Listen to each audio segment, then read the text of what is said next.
Maaring tayo, hindi tayo physically blind. Pero yung kalagayan natin, before, we are spiritually blind. Parang ganun din. Bakit tayo spiritually blind? Because of our sin.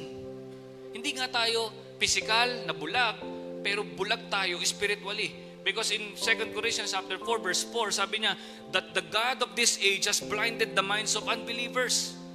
Hindi sila sumasampalataya sapagkat ang kanilang isip ay binulag ng Diyos ng kasamaan. Yung sinasabi nitong Diyos, no, small letter D, yan po ay si Satanas.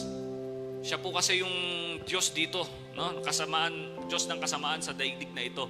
Upang hindi nila makita ang liwanag ng magandang balita tungkol sa kaluwalhatian ni Kristo na siyang larawan ng Diyos. Kaya yung mga nakikita natin na mga ayaw maniwala kay Kristo, mga spiritually blind sila. Yun yung kalalagayan natin. Before, no? Without Christ, maaring meron kang perfect eyesight, ang ganda pa ng mata mo, kulay blue. Yet, pwedeng you are still spiritually blind. Pwede kang malinaw ang paningin mo, pero spiritually blind ka. Kaya maraming tao, hindi nga bulag, they can see success, but they also miss their purpose. May success ka nga, pero yung purpose mo, hindi mo nakikita. Because you are blind. And there's something I realized, the greatest blindness is not failing to see Jesus, but failing to see our need for Jesus.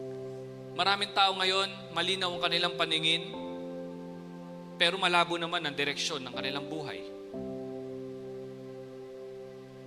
Meron sila ng lahat ng bagay na gusto nila, pero parang wala pa rin direksyon ng kanilang buhay. Alam nila kung paano yumaman. Sino dito mayaman? Yes, mayaman. No? Yan tayo, pag sa mayaman, mabilis tayo, di ba?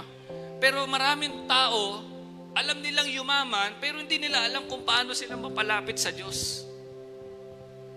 Because they are blinded. Alam nila kung paano maging successful, pero hindi nila talaga alam kung paano rin makalapit sa Panginoon. They still miss what matters most.